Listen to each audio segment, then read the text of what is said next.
one fanfiction, one idol, one ban that shook the internet. 5 years later, the scars on China's fandom landscape are still visible. The 227 incident wasn't just a scandal, it was a full-blown fandom meltdown, and it took AO3 down with it. Let's break it down. Before we talk about how AO3 got banned, we need to understand what it even is, and why it mattered so much in the first place. Archive of Our Own, or AO3, is a non-profit fanfiction platform created by fans, for fans. It was launched in 2009 by the Organization for Transformative Works, also known as OTW, and quickly became a cornerstone of global fandom culture. What made AO3 special wasn't just the size of its archive or its legendary tagging system, it was its philosophy. AO3 was built as a safe haven for transformative fanworks, a place where fans could freely write, share, and engage with stories, including explicit content, niche pairings, and even controversial narratives, without fear of corporate takedowns or platform censorship. And that mission resonated, especially in communities where queer stories, fan interpretations, or unconventional narratives were hard to find in mainstream media. In China, AO3 became a haven for boys' love, or BL, fans. The platform exploded in popularity, hosting thousands of fics, from soft romance to spicy drama, about both fictional characters and real-life pairings. It became more than just a website. It was a community, an outlet, a secret space, a lifeline for many. And that's what made its sudden ban so devastating. It was designed as a safe haven, a bulwark against the very forces that would eventually lead to its inaccessibility in one of the world's largest online communities. To understand why AO3 was banned, we have to zoom out. This wasn't just about one website. It was about a much bigger system of control. China has some of the strictest internet censorship in the world. Between keyword filtering, content bans, and the infamous Great Firewall, platforms like Google, YouTube, X, formerly Twitter, and even Tumblr have long been inaccessible, unless users rely on special tools to bypass those blocks. The goal? Keep the digital space clean, harmonious, and aligned with state-approved values. But within that tightly controlled space, something surprising happened. A genre called danmei, which roughly translates to indulging in beauty, exploded in popularity.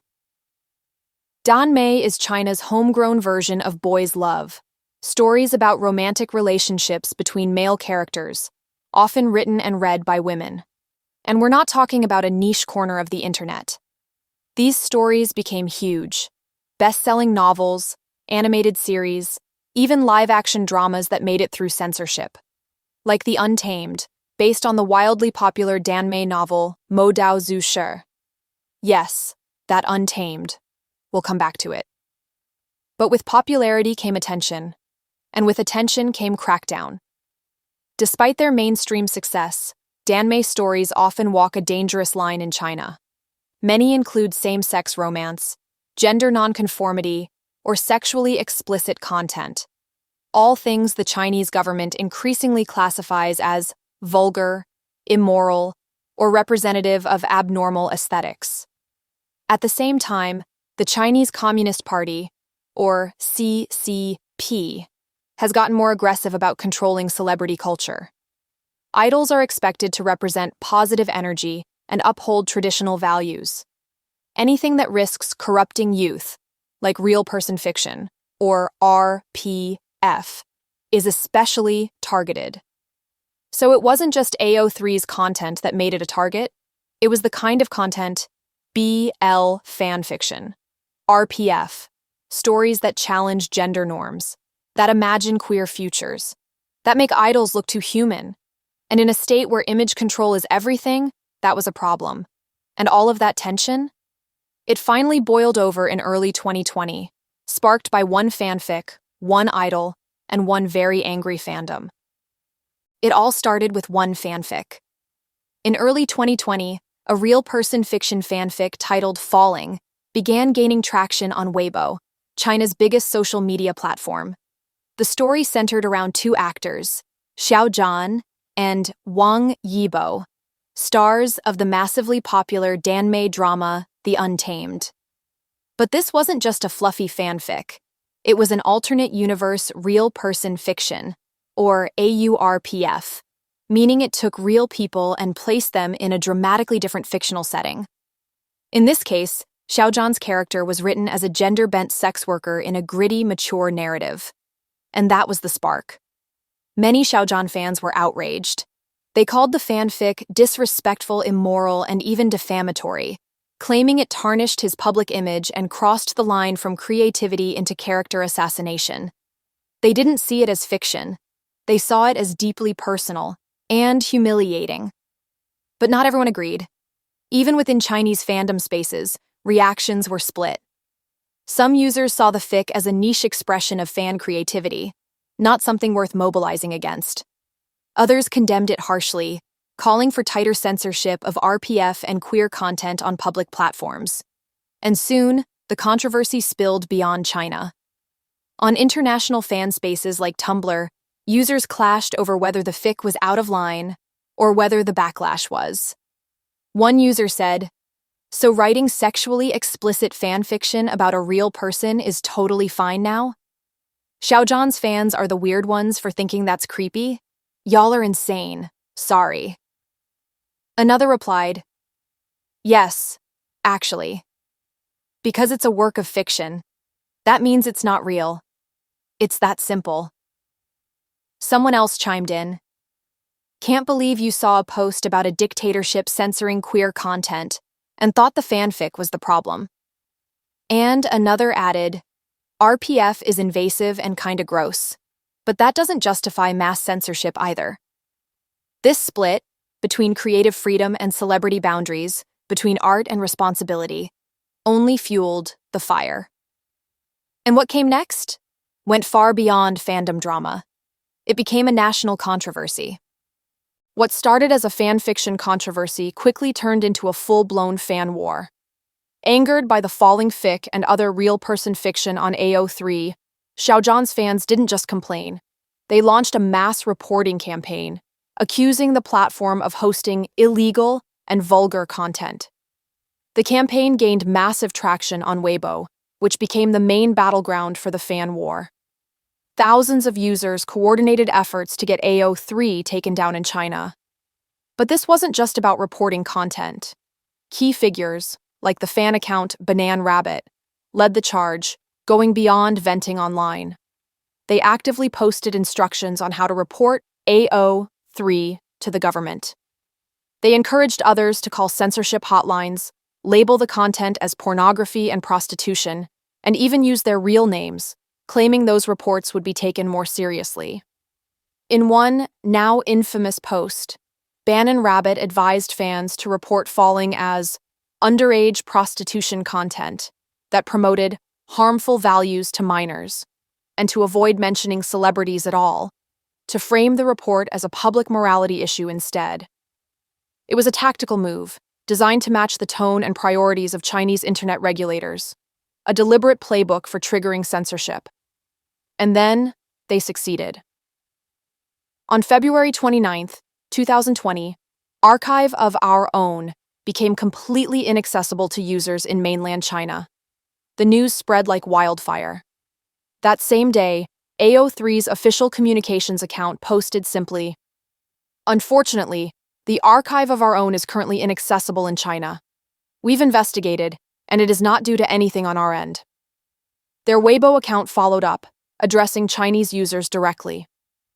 "In the past few hours, we have received many inquiries about mainland Chinese users being unable to access archiveofourown.org. It seems to be due to a disconnection from the supplier when the local networks attempt to connect to the overseas network. We do not know if this is due to a temporary, unplanned outage or a long-term access restriction.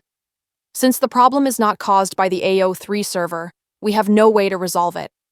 No warning, no notice, just gone." Now, it's true. Some observers pointed out that AO3 had already been walking on thin ice. China's tightening internet controls and aggressive content regulation meant the site may have eventually been banned either way.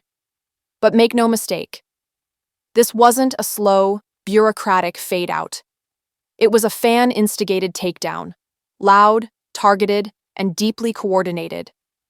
The incident became so explosive that it earned a name: the 227 incident, referring to February 27th, the date the mass backlash and reporting really took off.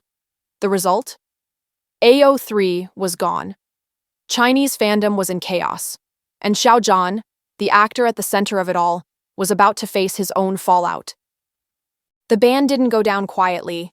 Many Chinese fans were furious, not just because AO3 was gone, but because it felt like the takedown came from within fandom itself. Artists lost access to years of their own work. Readers were cut off from entire archives of beloved fanfiction. A creative sanctuary had vanished overnight. The emotional toll was heavy. One longtime AO3 writer, known as Moriko, shared on Twitter, "I'm a Chinese AO3 author for years, and I'm so depressed now. First, the government forbids us to talk about sex, LGBT, and freedom of speech and writing. Then young people accept these values and autonomously use them to monitor themselves and others. I just want to write fics." And at the center of it all? Xiao Zhan. He became the lightning rod, not for writing the fic, but because his fans had reported it. Backlash was swift and brutal. Hashtags like boycott Xiao Zhan get out of the entertainment industry, and Xiao Zhan is over trended across platforms. International fans joined in, furious that the actions of a fandom had triggered the ban of a global fan fiction platform. Xiao Zhan lost brand deals. His public image took a serious hit, both in China and abroad. He retreated from the spotlight for months, while his team went into full crisis mode. On March 1st, 2020, his studio issued a formal apology. Recently, we have noticed some disputes regarding Xiao Zhan's fans, which have occupied public resources and caused trouble. We deeply regret and apologize for the impact. We thank fans for their support and sincerely hope all love remains rational and positive. Let's work together to bring positive energy to society. But for many, it wasn't enough. Importantly, not all Xiao Zhan fans supported the reporting campaign. In fact, large portions of China's BL and AO3 community turned against him, and especially against his more extreme fans. To them, this wasn't just a fandom fight. It was the destruction of one of the internet's last safe spaces for queer and creative expression. The conflict quickly spiraled into mass cyberbullying. Both sides hurled accusations of harassment. Entire fan groups were targeted. Each side condemned the other, while largely ignoring the toxicity within their own ranks. And then came the rumors. Whispers spread that Xiao Zhan's team had hired so-called internet water armies, PR firms that specialize in manipulating public opinion online. They flood platforms with positive content, bury negative search results, and reshape public narrative in real time. Fuel was added to the fire when Banana Rabbit, the prominent fan account who had helped launch the original report campaign, issued a cryptic apology. She claimed she never intended for things to escalate and insisted she had not worked directly with Xiao Zhan's PR team, only with her own PR industry friends. For many, that distinction only deepened suspicion. Even if Xiao Zhan's team didn't officially orchestrate the takedown, was it encouraged? Was it quietly supported? There's no definitive proof.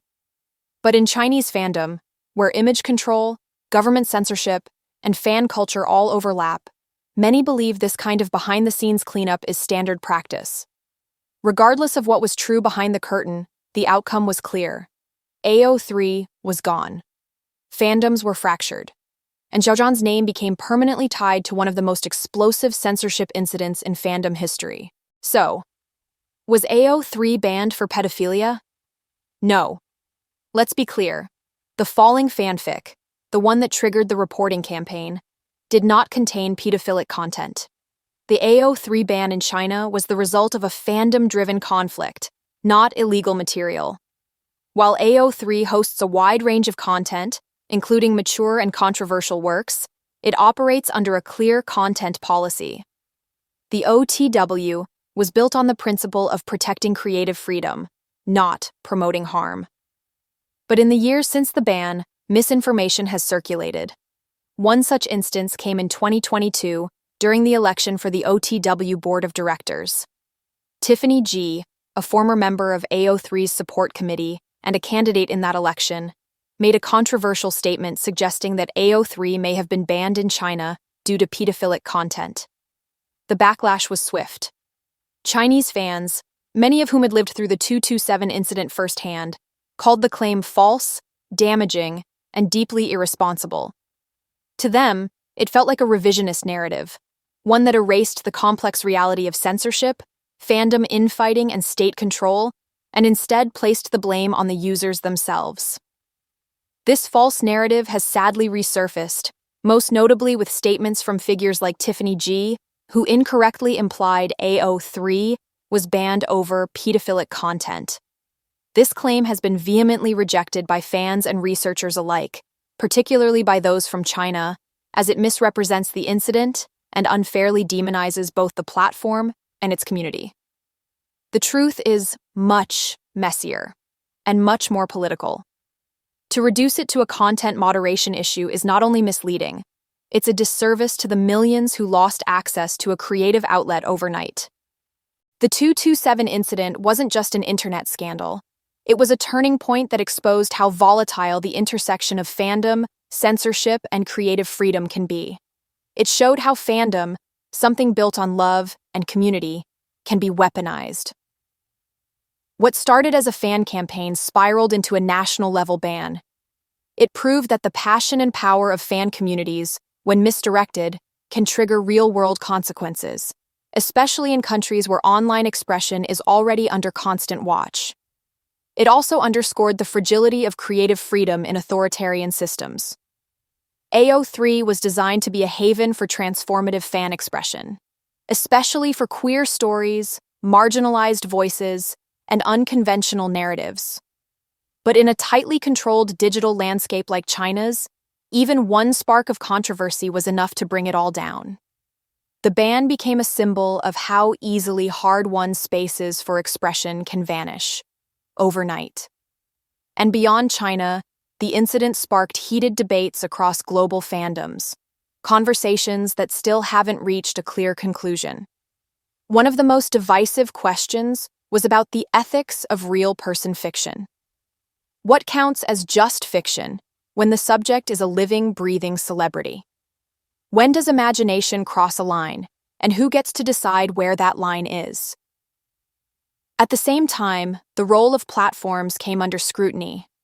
AO3 wasn't the only site involved. Lofter, Weibo, and others all became battlegrounds. The chaos raised bigger questions about platform responsibility. How should sites balance user freedom with cultural norms?